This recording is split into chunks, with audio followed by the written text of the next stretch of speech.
Então, boa tarde novamente a todos e a todas. Obrigado, pela presença e sejam bem-vindos e bem-vindas ao Centro Espírita Casa do Caminho de Campo Grande, Mato Grosso do Sul. E hoje, dando continuidade então aos nossos estudos e às nossas reflexões do Evangelho, ainda sobre o capítulo 16, não se pode servir a Deus e a Mamon.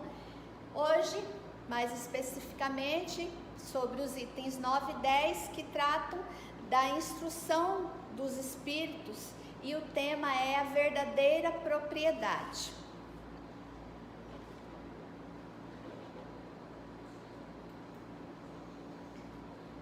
É muito bom nós falarmos do Evangelho, porque o Evangelho de Jesus, ele sempre está nos convidando a fazer reflexões, sempre está nos passando conhecimentos que nos ajudam muito na nossa reforma e na nossa melhoria íntima. Então é sempre muito bom a gente estar estudando e fazendo a reflexão. E hoje, particularmente, esse tema sobre o qual nós vamos refletir é um tema que é difícil para nós colocá-lo em prática, que é o desapego e o desprendimento dos bens materiais. Nós ainda sentimos muita dificuldade e reclamamos muito, né, dos problemas e dos obstáculos que temos que viver aqui na nossa vida terrena. E o Evangelho de Jesus e a espiritualidade nos conduz ao autoconhecimento, para que nós possamos nos autoconhecer, porque identificando essas dificuldades que nós temos, esses obstáculos que a gente enfrenta no nosso viver aqui na Terra, nós podemos então ir nos conhecendo melhor, e assim, nos conhecendo melhor, a gente também pode estar se modificando e se melhorando. E o tema de hoje, então, a verdadeira propriedade, é um tema que nos leva a refletir muito sobre o que é a verdadeira propriedade, né? Qual é a verdadeira riqueza? O que nós temos que desenvolver em nós a partir do momento em que nós fazemos essa autorreflexão, que façamos esse autoconhecimento? O que é necessário que nós mudemos em nós? E o Espírito Pascal, que é autor da mensagem do item 9, ele nos diz, ele inicia, né, nos dizendo: o homem não possui de seu, senão o que pode levar deste mundo. O que possui ele então? Nada daquilo que é para o uso do corpo, tudo que é para o uso da alma, a inteligência, os conhecimentos, as qualidades morais. Eis o que traz e o que leva. O que está no poder de ninguém lhe tirar, o que lhe servirá mais no outro mundo do que neste. Então ele inicia o item nos dizendo já qual que é a verdadeira propriedade, aquilo que nós trazemos para cá quando a gente reencarna. E quando a gente deixa, a gente vê que nada a gente leva, da mesma forma que a gente chega, né? É necessário que nós façamos sempre essa reflexão e sempre pensando no que diz Pascal, que não é possível servir a dois senhores mesmo tempo. Os dois senhores que têm propósitos bem diferenciados, distantes uns do outro, né? Nós sabemos que Mamon é um deus da riqueza, então ele representa todas as riquezas materiais. Então não é possível que nós sirvamos a Deus e a Mamon ao mesmo tempo. Então, como que nós ficamos diante dessa afirmação do Pascal? Se nós somos seres materiais vivendo no mundo material e, por consequência, muito materialista ainda, né? E mais ainda dada a nossa condição espiritual, né? Na escala aí dos mundos proposta no Evangelho por Kardec, nós estamos no segundo degrau. O primeiro é o de mundos inferiores, o segundo é de mundos e de expiação e provas. Então ainda somos muito inferiores, estamos numa condição espiritual de início de caminhada. Então é difícil para nós vivermos nesse mundo material e nos desapegarmos dos bens materiais, dos prazeres fáceis. Então nós temos que sempre estar refletindo, né? Como que eu vou me posicionar diante dessa situação? No capítulo 16, Lucas diz que ninguém pode servir a dois senhores. Por quê? Porque se você servir a dois senhores, vai ser óbvio que você vai amar um e você vai desprezar o outro. Não é possível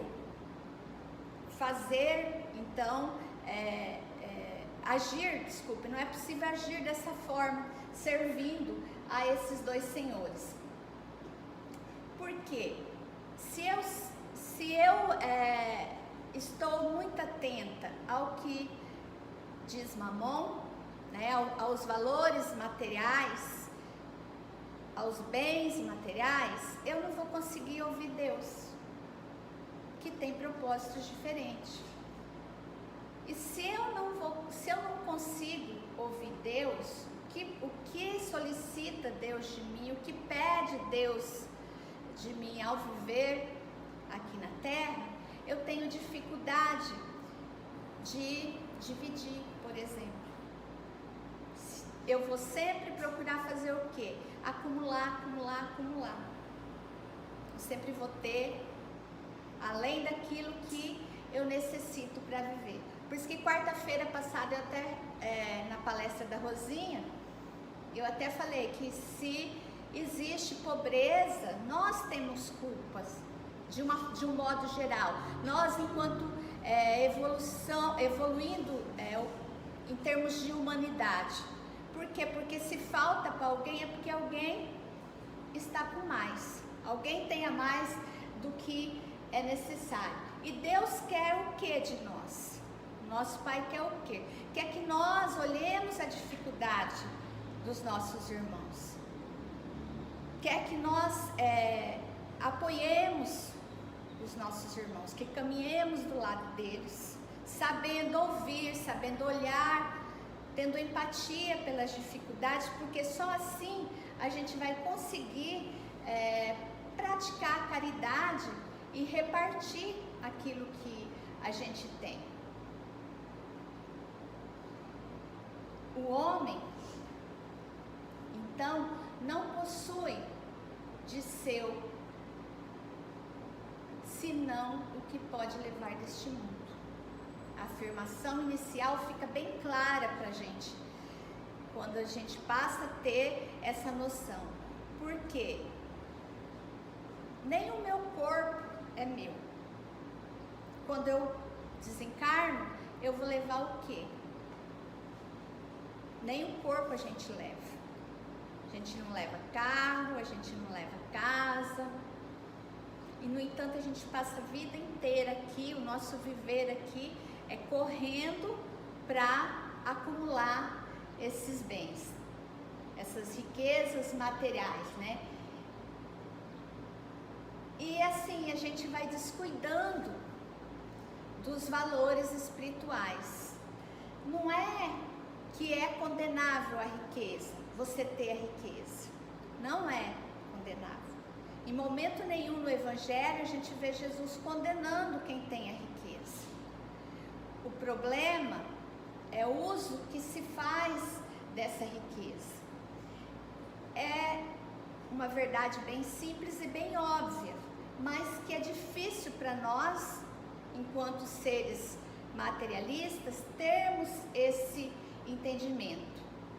Assim ocorre com o homem na sua chegada ao mundo dos espíritos. Seu lugar está nele subordinado ao que tem. Mas não é o ouro que paga. Não se lhe perguntará quanto tinhais sobre a terra, que posição nela ocupáveis. Éreis príncipe ou operário? Mas se lhe perguntará o que dele trazeis. Não se computará o valor de seus bens e nem dos seus títulos, mas as somas de suas virtudes. Então Pascal, para nos explicar qual é a verdadeira propriedade que nós devemos ter ao voltarmos para o plano espiritual, ao desencarnarmos, ele faz uma comparação que eu achei bem interessante para explicar como que é esse viver na Terra nosso, Ele compara com uma viagem, como se a gente fosse fazer uma viagem para um país longínquo. Então, se eu for para um lugar distante, for para um passeio, para trabalhar, seja, mas é uma viagem, eu vou levar uma bagagem. E eu vou levar uma bagagem que é necessária para mim viver nesse lugar. Então, se eu vou para um lugar frio, por exemplo, eu vou levar roupas de inverno. Se eu vou trabalhar, eu vou levar meus materiais de trabalho. Vou levar um computador, um telefone. Vou levar aquilo que é necessário para eu exercitar o meu trabalho. Então, assim, dentro da bagagem nossa, nós levamos aquilo que é necessário para vivermos nesse lugar que a gente vai. Esse pensamento a gente tem que ter com relação à vida futura. Nós sabemos que nós vamos viver na espiritualidade. Nós estamos aqui de passagem. Lá é a nossa verdadeira pátria. Então, se eu vou viver na espiritualidade, o que é que eu tenho que levar para lá? Bens materiais? Não vou conseguir. Porque lá não é um mundo material, é um mundo espiritual. Eu tenho que levar aquilo que é necessário para eu viver do lado de lá, que são os bens espirituais. Por isso é que eu tenho que exercitar o desapego. Eu tenho que estar constantemente exercitando o desprendimento desses bens materiais. E nós somos apegados, Nós sabemos, a gente se apega a livro, a roupa, a casa, a objetos nossos dentro de casa, A gente sempre tem aqueles preferidos, não tem? Eu gosto desse, eu gosto daquele, eu gosto daquele tapete. A gente sempre se apega a isso. Tanto que é minha casa, meu quarto, meu quintal. Então a gente tem essa dificuldade. Então nós temos que exercitar diariamente esse desprendimento e esse desapego para podermos levar na nossa bagagem aquilo que nós vamos precisar na espiritualidade. E ele continua ainda, que no plano, explicando que lá no plano espiritual só encontra um lugar melhor o que leva os melhores bens. E ele diz, você vai viajar, aí você vai pegar um hotel. Você vai pegar um hotel 2 estrelas se você tiver pouco dinheiro. Uma pousada simples se você tiver pouco dinheiro para pagar. Mas se você está levando na sua bagagem muito dinheiro, você vai poder optar por um hotel de luxo, por um hotel que tenha mais conforto e mais coisas que te dê prazer. Então, da mesma forma, a gente tem que se portar indo para a espiritualidade. O que é que tem valor na espiritualidade? São os bens espirituais. Então são esses que a gente deve levar com a gente. São os bens que o ouro, o dinheiro, nada disso compra. A riqueza, nada compra. O conhecimento, a inteligência, os sentimentos que nós desenvolvemos aqui durante o convívio com todos os outros, né? As virtudes que nós acumulamos, isso é o que nós devemos levar na nossa bagagem, porque é isso que nós vamos precisar lá na espiritualidade. Porque lá não interessa ouro, não interessa carro, casa, não interessa títulos, diplomas, cargos importantes, posição social, nada disso importa lá, mas apenas aquelas virtudes que eu conquisto fazendo bom uso de tudo que a terra oferece aos homens e que Deus deixou para todos nós. É isso que faz com que a gente tenha, durante a existência, bens espirituais que a gente possa levar conosco. É o que conta. É aquilo que a gente pode fazer com que aquilo que a gente recebeu aqui, se foi pouco ou se foi muito, isso também se dá com relação aos nossos talentos, mas o que eu fiz com isso? Se eu pus a serviço dos outros, né? Se eu pude ajudar o meu irmão no momento de dificuldade, é isso que vai contar. Então fica bem evidente essa situação se a gente lembrar lá no capítulo 2, uma realeza terrestre, que é aquele relato da rainha da França, né? Que ela conta que quando ela chegou lá na espiritualidade, aqueles que estavam em condição inferior a ela aqui, que eram os subordinados a ela, lá na espiritualidade eles se encontravam em muito melhor situação. Por quê? O que ela deu valor enquanto ela viveu aqui? A pompa, o luxo, a riqueza, e nada disso ela pôde levar para o outro lado.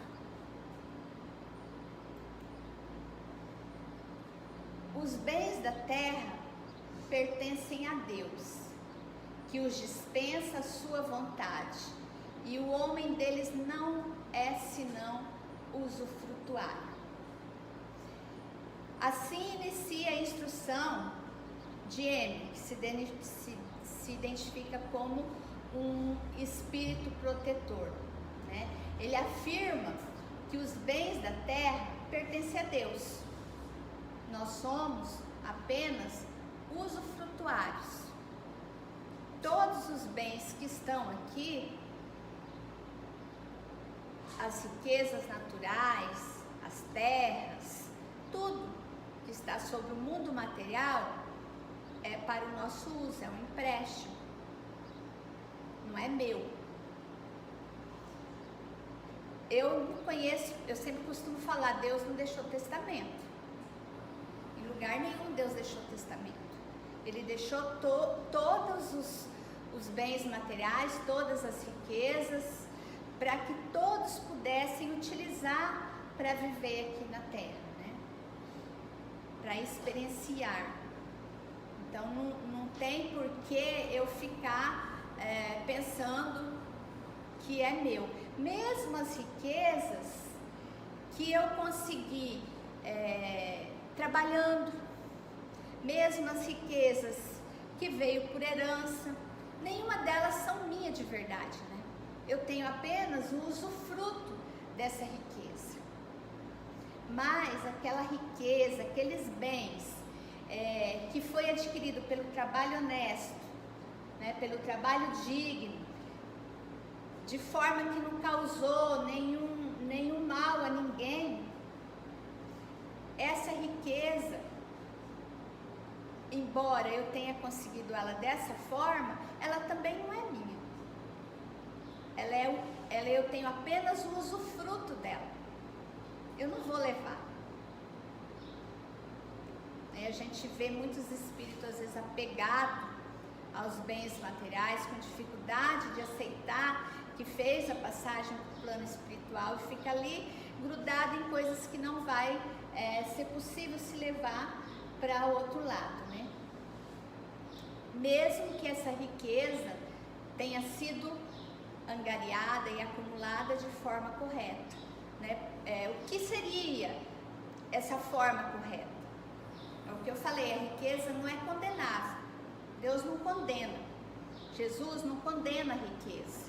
O uso que se faz dela é que é o condenável, que pode ser equivocado. Então, se eu uso a minha riqueza para me proporcionar conforto, eu tenho que fazer isso mesmo. Eu trabalho, eu estou fazendo um bom uso dos bens que Deus colocou à minha disposição.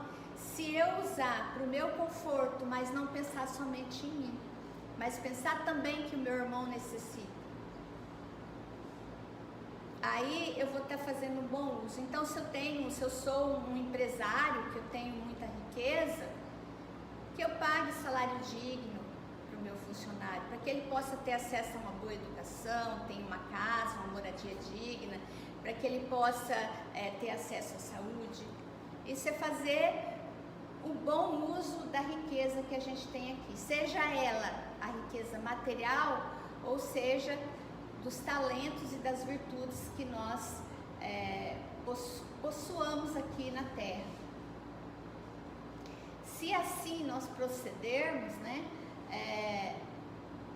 nós vamos estar angariando bens, nós vamos estar acumulando bens espirituais que nós vamos poder estar levando conosco para a espiritualidade. O autor dessa passagem, ele afirma que nenhum rico, mesmo o que angariou a sua riqueza com muito trabalho, com muito suor, com muito sacrifício, vai ter privilégio do outro lado. Ninguém. Nenhuma vantagem nós teremos na vida espiritual. As recompensas que nós vamos receber lá serão todas dadas pelo bem que nós fizemos com a riqueza que nós tivemos aqui na Terra. No desenvolvimento das nossas virtudes, né? Quando a gente faz uso dessa riqueza de forma positiva, nós desenvolvemos virtudes.